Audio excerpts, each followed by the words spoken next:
Boa noite a todos. Então, eu sou a Elianara Mazeto Terribili, sou passada presidente da JCI de Chapecó, e nessa noite estarei entrevistando a nossa candidata a prefeita de Chapecó, Luciane Stobbe. Seja bem-vinda, Luciane. Obrigada, Elianara. Primeiro eu quero felicitar a iniciativa da JCI. Comentava há pouco de que, diverso do tempo eleitoral, que é desigual para os candidatos na propaganda eleitoral gratuita, a JCI aqui equilibra o processo democrático e concede igual tempo nessa entrevista, assim como as mesmas perguntas a todos os candidatos, o que permite uma análise dessas respostas e a compreensão desse modelo de gestão que se pensa para Chapecó do futuro. Muito bem. Então, vamos começar pela primeira pergunta. Um dos trechos da Carta de Princípios da Câmara Júnior Internacional é que a justiça econômica pode ser melhor obtida por homens livres, através da livre iniciativa, e que os governos devem ser de leis mais do que de homens. Isso se aplica na sua ideia de gestão? Nós temos duas perguntas aí, conectadas. Primeiro é a ideia de livre iniciativa. Então, nós podemos pensar dois modelos de Estado. Um Estado extremamente interventor de economia, ou um Estado que tem liberdade de iniciativa. Eu acho que esse primeiro modelo já está vencido. O que nós precisamos, então, é ter um Estado que não atrapalhe a iniciativa privada. E, para isso, nosso plano de governo inclui, sim, um programa chamado Simplifica. Nós precisamos desburocratizar. E, para isso, nós precisamos utilizar a inovação. O grande caminho da simplificação hoje é a inovação. Começamos por algumas ações, que é um banco de dados unificados. Hoje o município tem dificuldade em conhecer o seu contribuinte, diverso das redes sociais.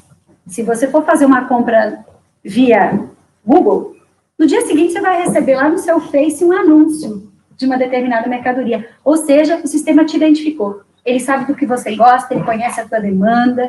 Nós devemos utilizar a tecnologia também a favor das políticas públicas. Eu preciso conhecer o contribuinte, eu preciso saber quais são as demandas dele, eu preciso saber quais são as necessidades. Isso, então, é um banco de dados unificados.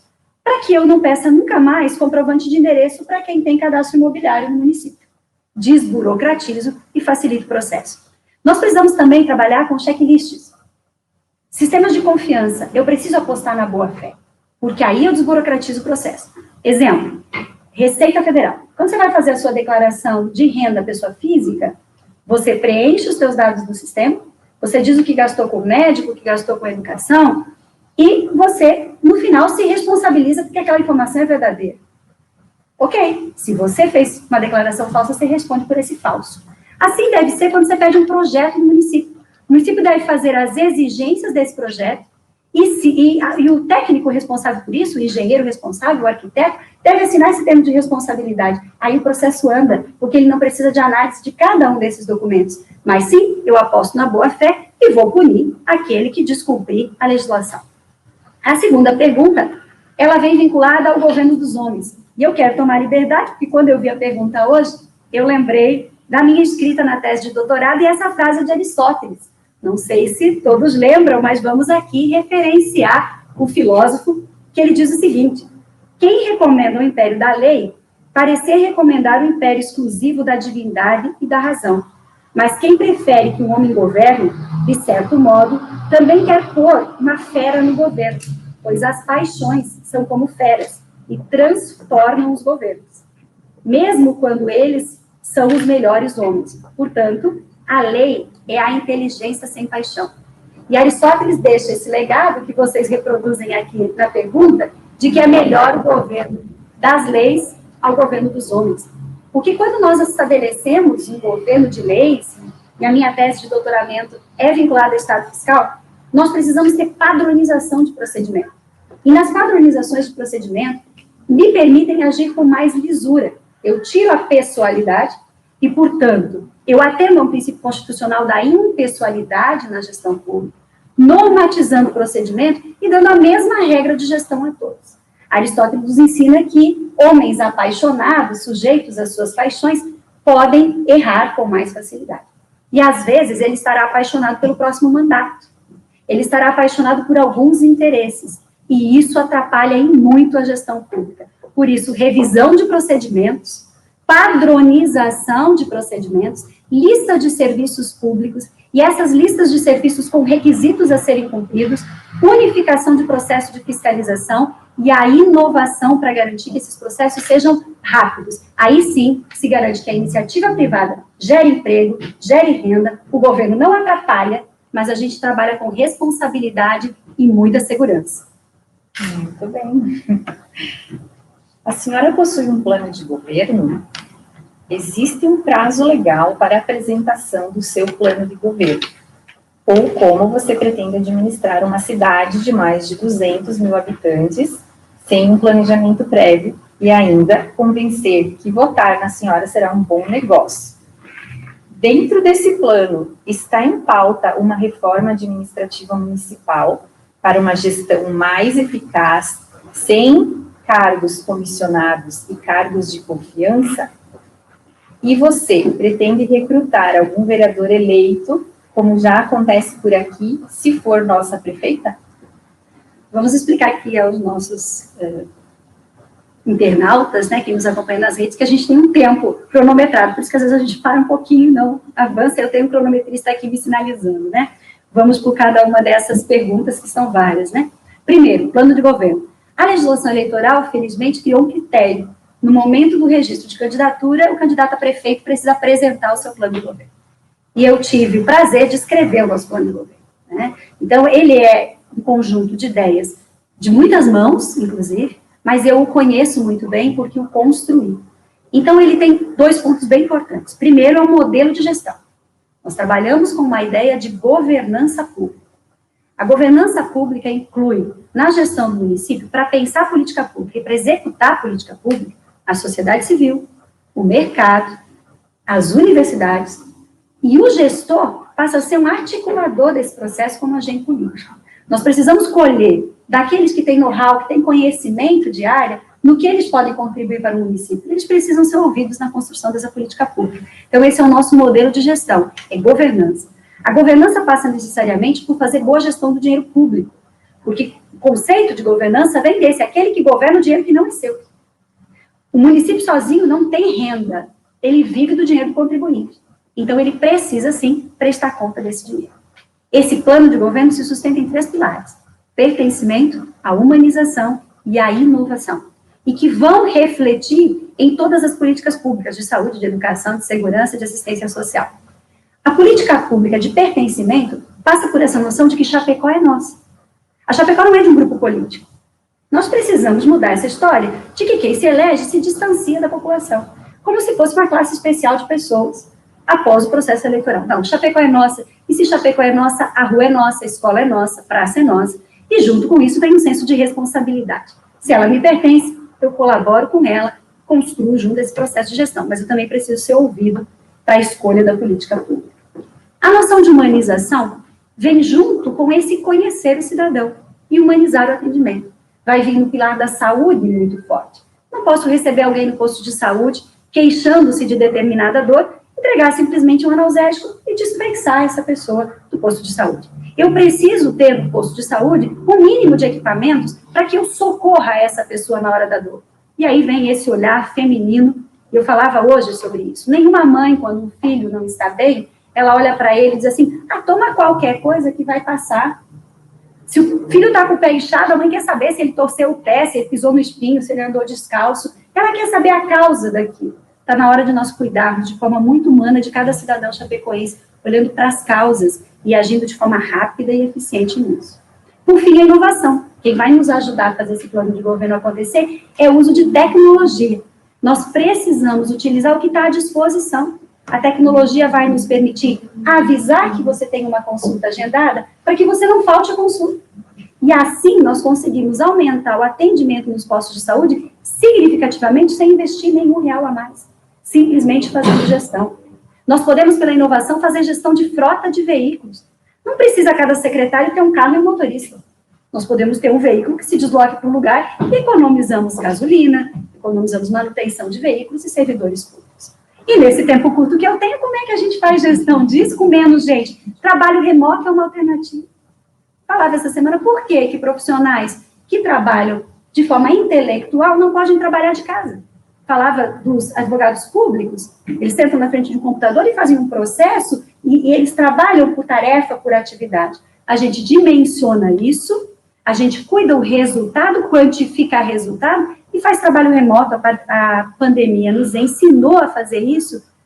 A gente resolve mobilidade urbana, com menos carros circulando. A gente dá qualidade de vida para esse profissional que pode fazer a gestão da sua vida melhor e, reflexo, ele acaba ganhando mais, porque gasta menos com deslocamento, com combustível, adensa menos o trânsito, tem mais qualidade de vida. Então, tem que utilizar a tecnologia a favor da boa gestão do município.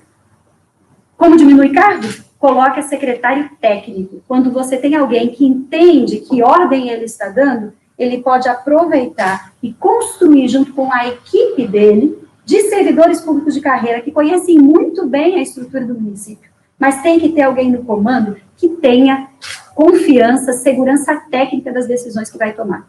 Vereador não é para ser secretário. Se ele quiser ser secretário, ele não devia ter sido candidato a vereador, porque isso vai para Aristóteles.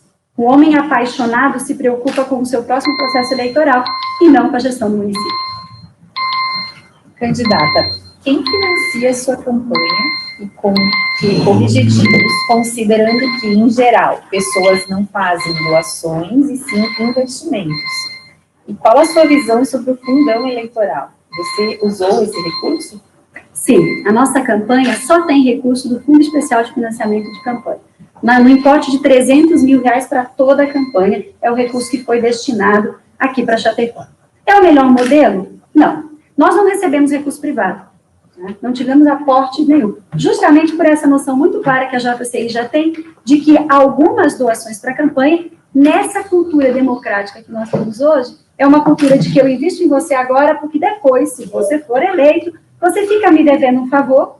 E nós tivemos exemplos claros no Brasil, que foi o que gerou a mudança da legislação eleitoral, não permitindo mais financiamento por empresas, né, por pessoas jurídicas, e apenas por privados. Não resolveu muito, porque a última eleição, executivos de grandes empresas doaram para muitos candidatos. Ou seja, nós saímos de um CNPJ para um CPF, mas nós mantivemos a mesma lógica de doação. Então, muitas empreiteiras financiaram campanhas eleitorais, depois a gente assistiu por aí muita corrupção decorrente dessa modelagem. É o melhor modelo, financiamento público de campanha? Não. É um modelo que a França, que tem muito mais tempo do que nós em cultura democrática, adota. É o mesmo modelo misto, né, de financiamento público com possibilidade de financiamento privado. Nós sonhamos em chegar no momento em que os filiados de uma determinada agremiação partidária sejam aqueles que vão sustentar a campanha por defesa ideológica, porque ele acredita naquele projeto, porque ele ajuda a construir. Sim, esse é o ideal democrático. Nós estamos preparados para isso com o Brasil? Então, nós temos que tomar muito cuidado com o discurso demagógico. É possível esse modelo no Brasil? Nós temos menos de 8% de brasileiros filiados a partidos políticos. Como que essa sustentação se faz, onde nós somos tão adolescentes no processo democrático, no processo político de construção? Então, nós temos, sim, recurso público financiando essa campanha. Isso virou um debate muito grande na pandemia, quando se queria adiar as eleições, deixar o recurso para a saúde e educação. Mas nós precisamos lembrar de uma coisa também. Democracia é um direito de liberdade. E direitos de liberdade também têm custos públicos. Fazer uma eleição tem custo público. Porque nós temos a urna eletrônica, nós temos uma justiça eleitoral trabalhando, nós temos mesários, nós temos o Brasil se mobilizando por um processo eleitoral. E não é porque ele custa aos cofres públicos que nós vamos abrir mão da democracia, que nós vamos abrir mão de colher um voto secreto, direto e universal. Pode ser que nós precisemos discutir a disparidade de repasse de recursos. Porque enquanto nós estamos com 300 mil e com um tempo de televisão de 20 segundos, nós temos partidos que estão recebendo mais de 1 milhão e estão investindo mais de 1 milhão em programas eleitorais e, consequentemente, tem mais tempo de TV. E aí nós estamos numa disputa desigual, totalmente desigual. Por isso que no início eu falei, que bom que a JCI dá tempo igualitário aos candidatos. E eu tenho caminhado muito em Chapecó, conversado com as pessoas, e elas me perguntam, Luciane, por que tu aparece na TV, só diz o teu nome, uma fala rápida, e olha que eu já falo rápido para dar conta de dizer tudo que precisa, né, nesse tempo, e de repente, outros candidatos têm um longo tempo. é o modelo de legislação que nós temos. Grandes coligações, 6, 7, 8 partidos. Quanto mais partido, mais tempo de TV, mais dinheiro partidário. Consequentemente, mais gente junto para ir depois para o governo. E essa é uma situação que nós precisamos ficar muito atentos em como vamos compor governos com os eleitos, né? Para que não tenha o que nós falamos antes, de muitos compromissos que vão acabar amarrando uma gestão e tornando ela ineficiente. Então, é necessário, sim, que a gente melhore o nosso processo. Mas aí eu quero pedir a tua ajuda, você que está nos acompanhando aí nas lives. Aproveita esse momento democrático e faz da democracia o teu cotidiano. Faça do processo democrático a vivência dentro de casa, ouvindo opiniões e respeitando opiniões. Leve o processo democrático para a tua comunidade. Se preocupe com a tua rua, com a falta d'água da sua comunidade também. Se preocupe com a escola do seu filho e participe da escola. Com o seu ambiente de trabalho, construa no coletivo a democracia. Fizemos uma live essa semana que falava do despertar da leoa.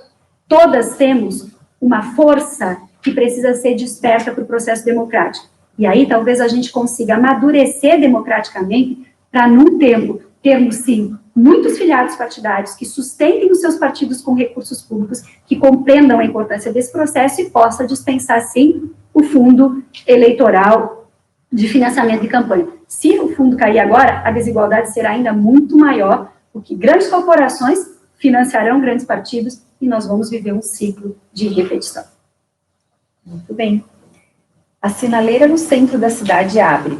Os carros aceleram e buzinam. Enquanto um idoso ou portador de alguma necessidade especial tem 9 segundos para atravessar a rua.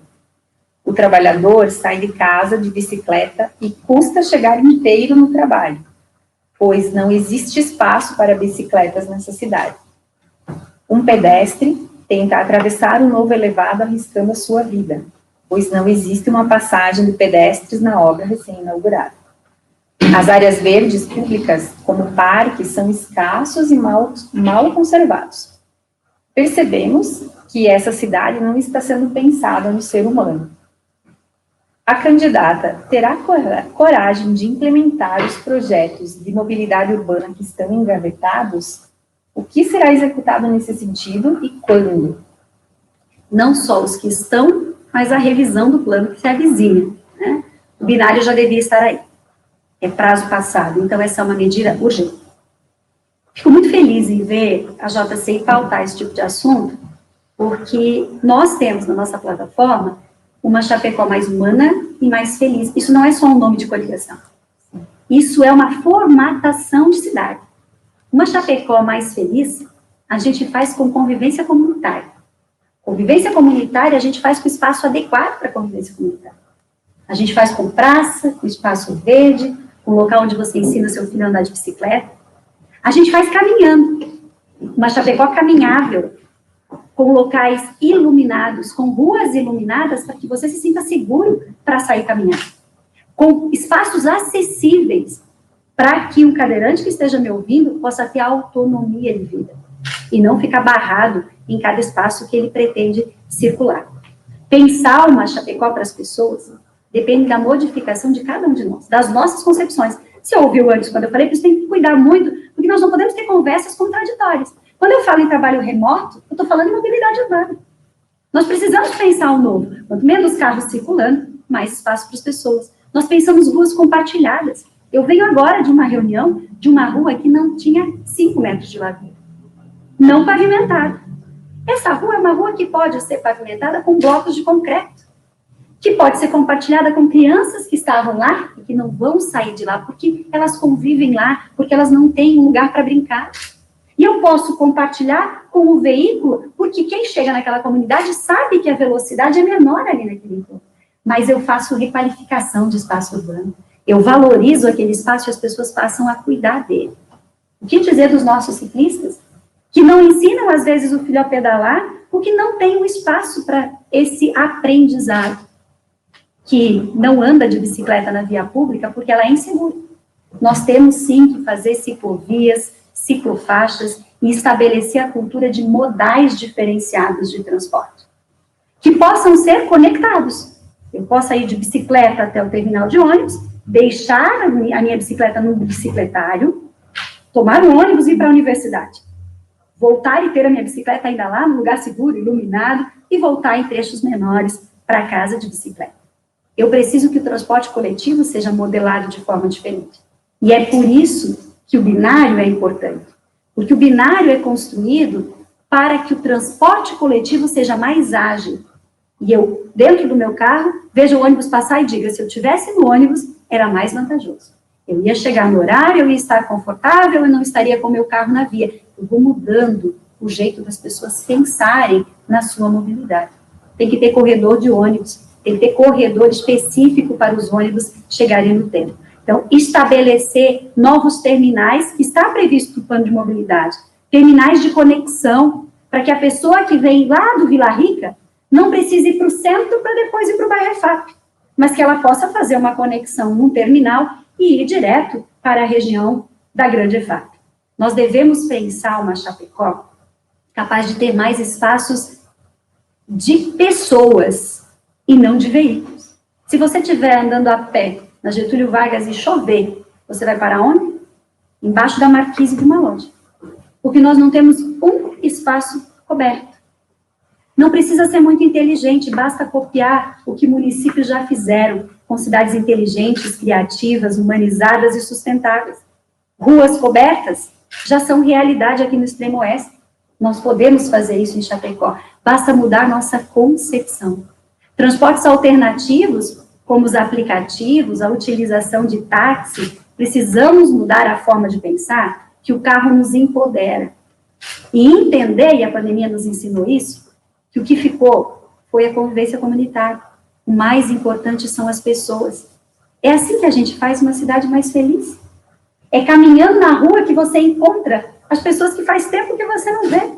Porque de dentro do carro você passa muito rápido. Então, nós precisamos preparar nossa Chapecó para ser compartilhada. Uma Chapecó onde as pessoas felizes escolhem o tipo de modal que elas querem. Essa é a obrigação do poder público, facilitar a vida do cidadão. Luciane, o que o seu planejamento prevê para o esporte em nossa cidade, além do futebol? E qual a sua visão sobre a retomada das praças de automobilismo em Chapecó, como o Kartódromo Internacional, que está sendo desenvolvido pelo Junior Kart Clube e pelo Autódromo, e o Autódromo pelo Automóvel Clube Chapecó?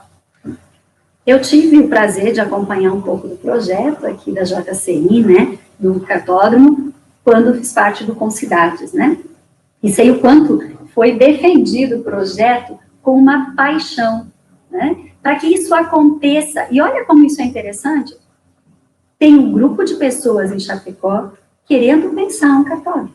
Não é o poder público que está pensando, é a sociedade civil. Isso é governança. E nesse aspecto que nós falávamos antes, que o município não pode ser um empecilho.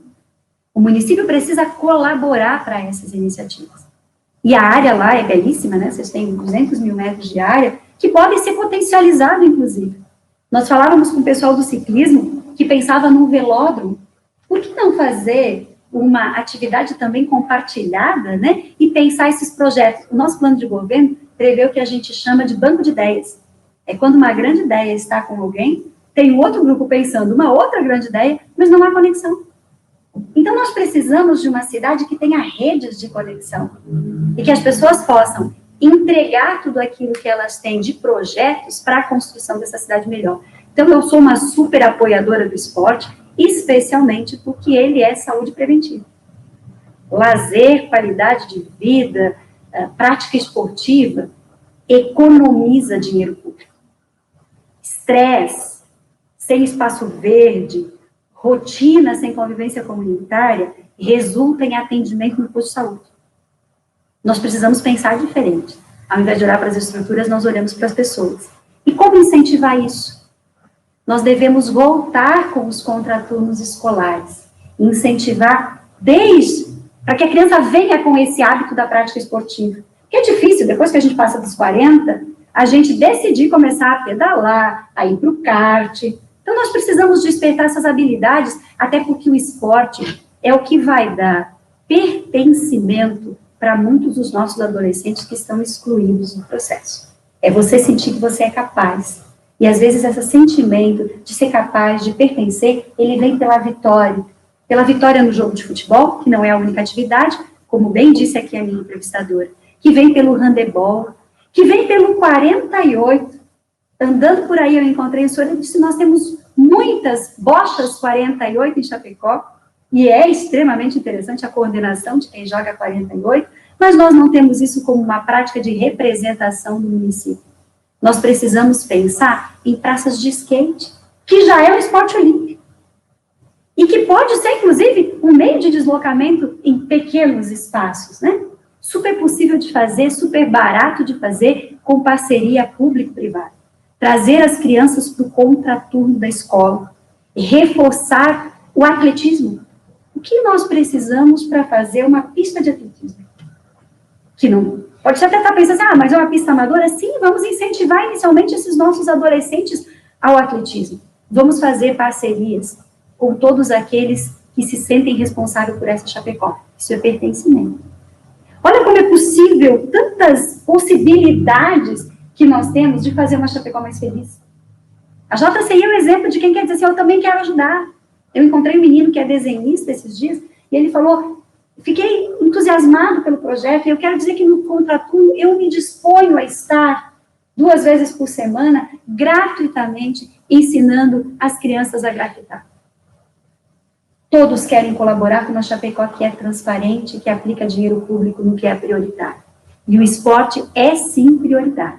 Precisamos retomar as escolinhas, precisamos de atividade de contraturno, precisamos pensar no esporte profissional de representação, precisamos pensar no paradesporto. Inclusive, eu estou com um aluno estudando essa temática no mestrado, a necessidade que nós temos de inclusão pela prática esportiva, e você que é do paradesporto sabe disso, nós não precisamos preparar só para a competição, o esporte tem que ser algo que te dê qualidade de vida, você é importante, mais do que a competição. A tua qualidade de vida é importante, mais do que a competição.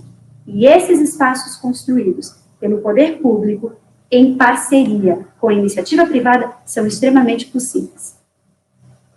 Caminhamos então para a 6ª pergunta. Nós criamos o projeto Abuso do Diálogo, que visa acabar com o abuso sexual infantil que cruelmente assola a vida de muitas crianças em Chapecó.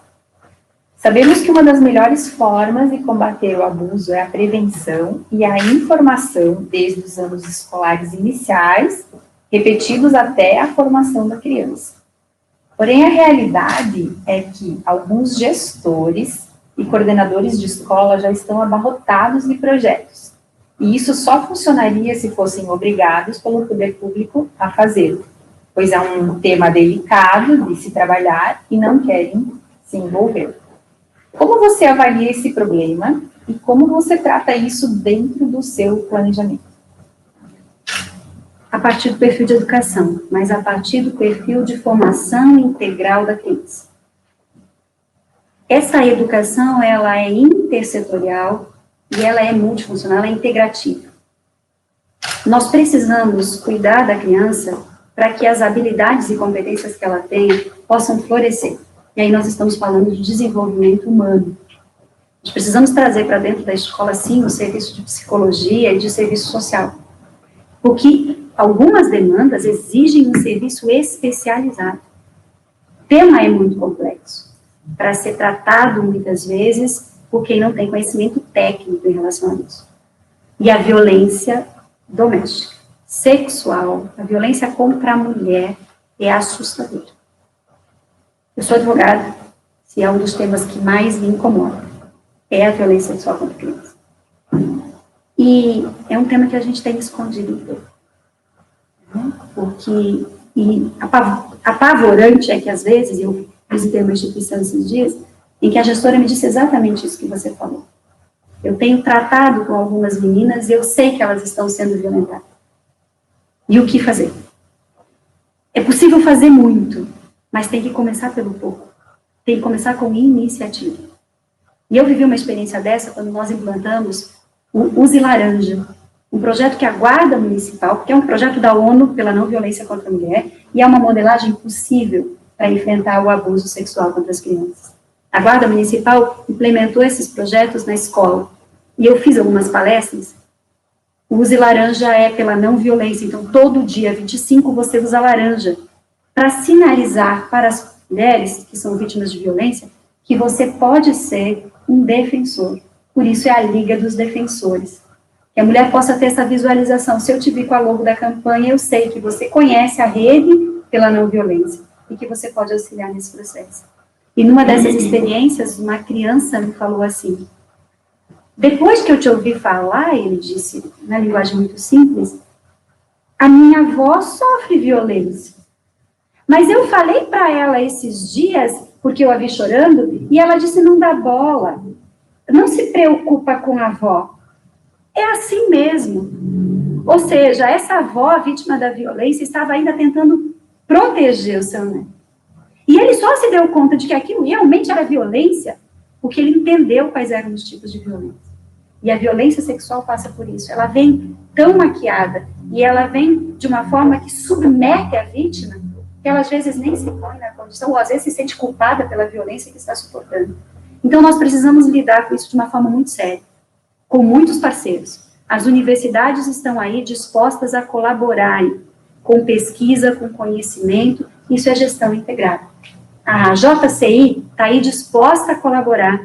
Nós podemos trazer esses programas para dentro da escola com uma agenda continuada, não com uma ação esporádica, com um projeto, com planejamento, com alcance, com campanha publicitária que atinja especificamente esse público, com o lúdico que se perdeu tanto e nós queremos retomar nas escolas integrais, locais em que a criança queira estar e poder abordar assuntos como esse a partir da contação de história. Permitir que essa criança possa verbalizar essa violência que está sofrendo. Então, nós precisamos sim, isso é humanizar, isso é olhar para a peculiaridade de cada criança e entender que muitas vezes ela não está indo bem na escola, não é porque ela não tem capacidade, é porque tem uma causa. Nós precisamos ter os olhos bem abertos, e aqui eu digo de novo, mãe sabe quando seu filho está passando por dificuldade.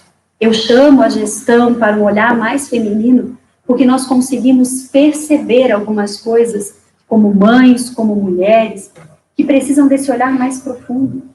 Não deixa para lá, ele está de mau humor hoje, é porque você está assim. É olhar para essa criança e buscar a causa e criar uma rede de atendimento, capaz, inclusive, de ir até o final, com a denúncia para as forças de segurança pública, porque nós não podemos tolerar que violência contra a criança se repita. Continue como se nós fizéssemos vistas grossas a esse processo. Ou a gente cuida da nossa Chapecó hoje, ou a gente colhe o desgaste de muitas vidas no futuro. E vai matando, aos poucos, as capacidades das nossas crianças. Chapecó mais feliz se faz com cuidado. Muito bem. A cidade de Chapecó, um dos polos agroindustriais do mundo, já foi palco de grandes festas gastronômicas, que não existem mais por falta de estrutura adequada, uma vez que os pavilhões da IFAP não possuem mais condições para tal demanda. Acredito que seria oportuno reinventarmos a estrutura e os eventos como forma de incentivar as organizações e a produção regional?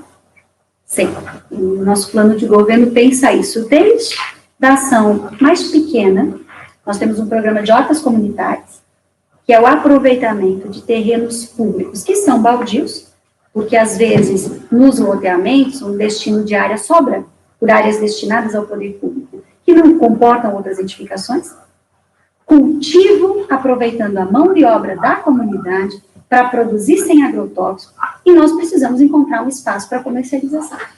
Então, o Parque da IFAP precisa ser potencializado para manutenção permanente de feiras, como um local em que a comunidade possa participar.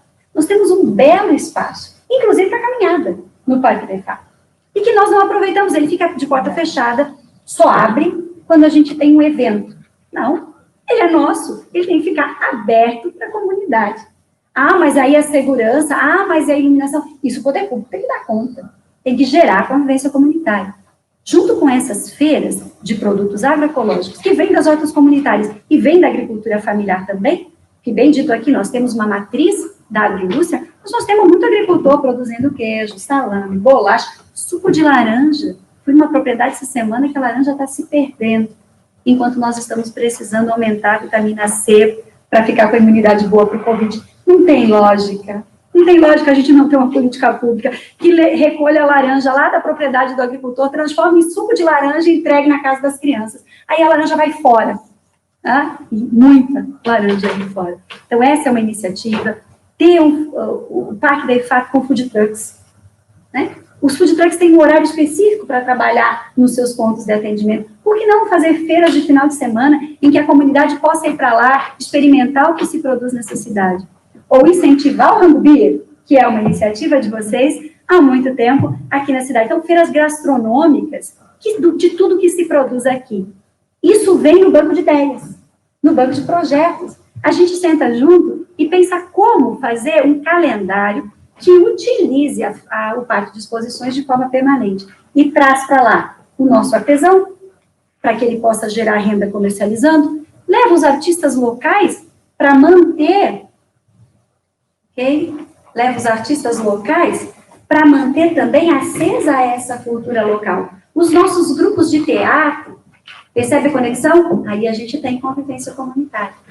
Mas a gente pensa outras alternativas também, práticas esportivas, naquele mesmo espaço. Né? É possível ir lá para pedalar? É possível ir naquele lugar para caminhar? É possível que a gente estabeleça academia ao ar livre? Utilize esse espaço de convivência comunitária. Mas as grandes feiras estão demandando estruturas melhores. A tecnologia, fibra ótica, distribuição de energia, capacidade de geração de energia no local, porque senão os equipamentos não suportam. Né? Eu acompanhei o pessoal que veio visitar para estabelecer uma feira, desde o piso, para algumas situações não é possível. Nós estamos fazendo feiras internacionais. Então, é preciso, sim, que nós possamos investir mais nas feiras. E, se necessário, nós devemos construir ou adequar os pavilhões para esses mega eventos. E utilizar as estruturas que temos também, para que a gente possa manter rotina no Parque de EFAP. Porque também um único parque de exposições. Será que a gente não consegue, depois de mais de 50 anos, pensar em outros espaços? Por que a gente ainda não pensou em outros espaços? Porque as feiras movimentam muito a nossa economia. A rede hoteleira, a gastronomia, a geração de emprego e renda. Então, investir em feira é investir em Chapecó. E a gente tem parceiro para isso. O que o município precisa fazer é ter espaços adequados, porque a iniciativa privada, como dito aqui no início, por si só, dá conta de gerar essa movimentação econômica no município de Chapecó. Então, o nosso plano vai pensar desde a cenoura plantada lá na horta comunitária, até a laranja do agricultor que está indo fora, até uma grande feira internacional que recebe pessoas do mundo inteiro para conhecer a nossa Chapecó, para decidir investir aqui. Assim, a gente faz de forma eficiente uma Chapecó que é de todos nós. A nossa última pergunta, então. A honestidade em sua vida é inquestionável? E qual a sua história de vida no que se refere à atuação empreendedora e social? Honestidade é critério de vida. Eu sou evangélica há 28 anos. Sou evangelista. E o meu maior compromisso é com Deus. Eu preciso botar minha cabeça no travesseiro e dormir tranquilo. E tenho feito essa oração e dito ao Senhor, se me permitir ser prefeita, que seja para fazer diferente, para fazer aquilo que nós planejamos nesse plano de governo, que é alcançar as pessoas, de forma transparente, humana, eficiente, colocando o dinheiro que é teu na política pública que alcança os teus pais. Senão, eu não precisaria disso. Que Deus não me dê esse resultado. Eu tenho formação, não vivo da política. Isso eu acho que é muito importante, porque às vezes as pessoas pensam assim, temos 7 candidatos, talvez a Luciane esteja aí porque ela quer um cargo de prefeito. Não. A minha área de atuação, a minha formação me permite viver muito bem, longe do cenário político. Mas e por que você está aqui? Porque eu me sinto responsável por essa terra. Eu nasci aqui. E eu tenho alguns vínculos muito fortes, muito estáveis, que me permitem falar dessa honestidade. Natural de Chapecó.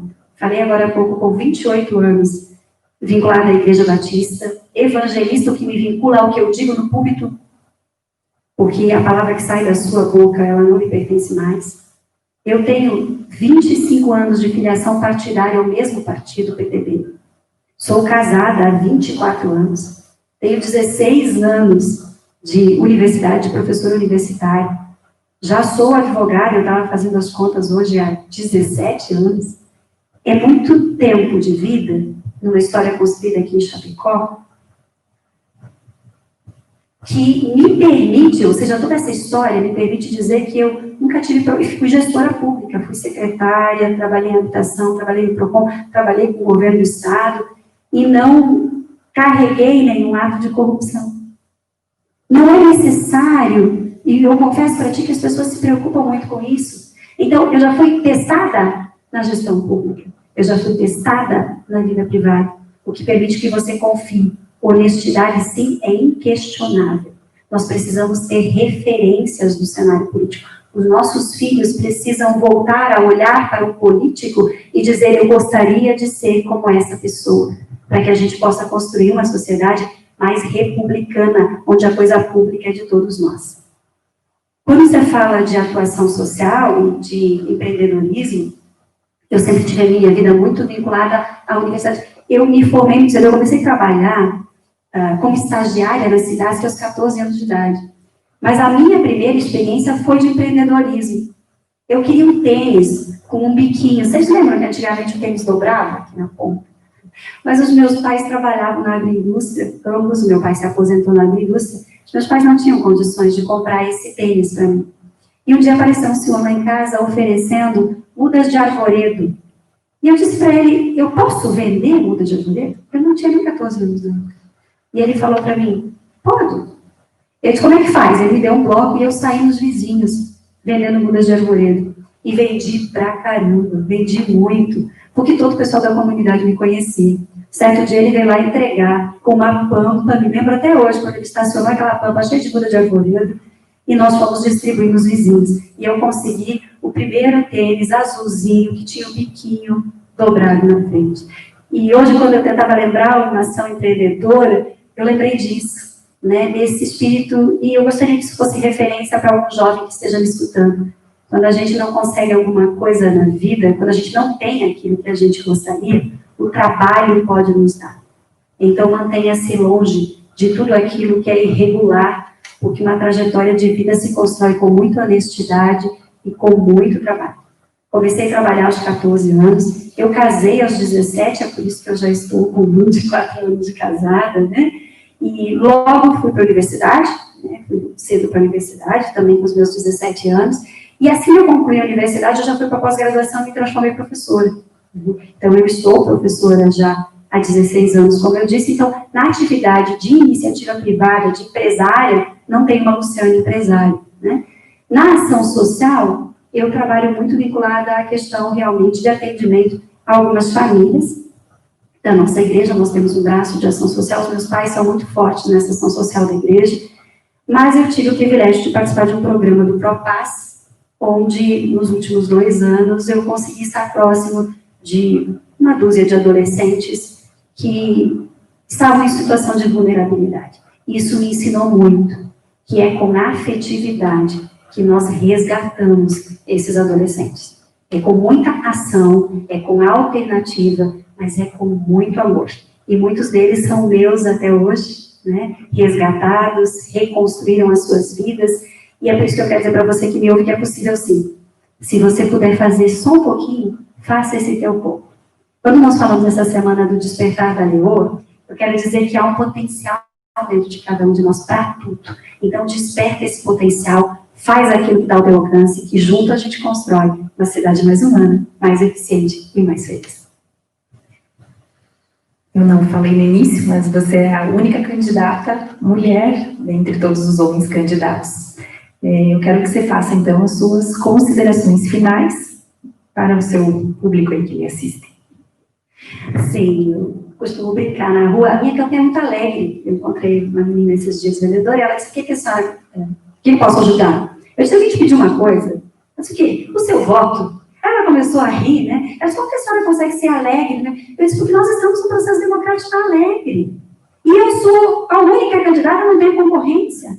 Ela disse, como? Sim, eu sou a única candidata mulher. E sou a mais bonita, porque não tem nenhuma. Indiscutível. A gente pode construir um processo democrático alegre. Sério, no sentido de propostas, firme no sentido de propostas, com coragem de enfrentamento, com coragem de resposta, de dizer que sim, sim, e de dizer que não, não. De acreditar que nós conseguimos fazer juntas.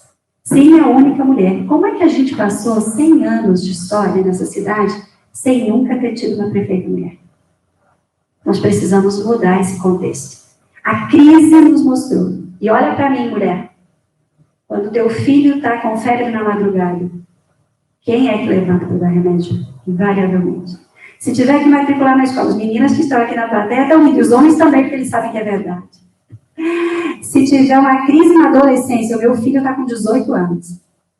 Quem é que dobra o joelho de madrugada intercedendo para que a gente tome a melhor decisão como mãe? Antes de sair de casa para fazer campanha, eu primeiro tenho que saber o que a gente vai almoçar e fazer a gestão da casa. Depois eu posso ir para a rua fazer campanha. A gente faz muita coisa ao mesmo tempo. E se nós estamos vivendo num momento em que a crise nos pede criatividade, alternativas, ações múltiplas, nada melhor que um olhar feminino sobre todo esse contexto. E é por isso que nós estamos com a campanha do Despertar das Leoas.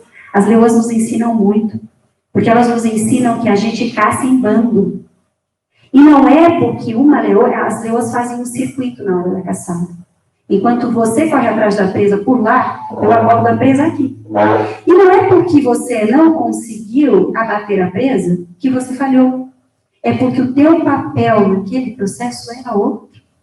Mas o resultado final da caça, ele é coletivo. Ou seja, todos nós temos uma participação no processo, mas o resultado precisa ser coletivo. As leoas não abandonam as crias das outras. Não existe leãozinho órfão, porque elas cuidam, assim como cuidam dos idosos. As leoas nos ensinam que elas até têm um coração calmo quando os filhos estão tranquilos, mas mexe com a cria para ver uma leoa despertar. E sabe o momento de todos nós chapecoenses despertarmos? A nossa Chapecó precisa de nós. A nossa Chapecó precisa daquilo que nós temos no processo estratégico e de coragem. Porque é assim que a gente muda as coisas. É importante que venhamos a reconhecer essa sensibilidade. Você basta ser mulher para ser prefeita? Não. Mas o Banco Interamericano desenvolveu uma pesquisa de municípios governados por mulheres de 2005 a 2015 e disse que onde tinha mulheres na gestão, melhorou saúde, melhorou educação e melhorou segurança pública. Não sou eu que estou dizendo. Nós temos inúmeros exemplos de mulheres em outros países que enfrentaram melhor a crise do Covid-19. Vamos construir uma Chapecó todos juntos. As mulheres não são melhores e nem piores do que os homens, mas hoje elas estão ajudando a construir essa Chapecó mais humana que nós queremos. É assim que a gente faz diferente. Nós precisamos acreditar no potencial de cada um. E eu preciso dizer aqui, pesquisa não ganha eleição. Se ganhasse a eleição, nós poderíamos diplomar as pessoas sem abrir as urnas. É a força do coletivo que ganha a eleição. E na hora do voto, o meu voto, o voto do presidente da República, o voto do seu vizinho, do seu pai, é um só. Se existe um momento em que todos somos iguais nessa República Brasileira, é no momento em que depositamos o nosso voto na urna. E por isso, na hora que você for escolher entre os 7 candidatos, eu espero que você escolha 14 e que você venha com a gente, lembre-se, você está responsável pela Chapecó que você quer para o futuro. Quando você for dormir à noite, faça a mesma oração que eu fiz. Senhor, eu fiz o suficiente hoje para a Chapecó que eu quero, para os meus netos ser realidade? Pegue o santinho e leve no bolso, na farmácia, no mercado, no seu vizinho do chimarrão. Lembra que essa cidade é tua. E vote por convicção. Lembrava agora há pouco do Grenal. E se você é colorado, você não vota, você não torce para o Grêmio só porque o Grêmio está ganhando. Isso é mudança de postura. Então, olhe para o plano de governo, olhe para o seu candidato, faça uma escolha pela tua Chapecó. e participe do processo. Desperte essa tua participação comunitária. Chapecó precisa de você. As próximas gerações precisam de você. E a tua resposta vem de forma estratégica e com coragem na urna no dia 15. Por isso, se você também acredita em tudo que a gente acredita e que está lá nos nossos planos de governo, acesse a página do Centro Estudo 14, acompanhe o plano de governo e adota para você essa Chapecó e vai junto até a vitória. Muito obrigada.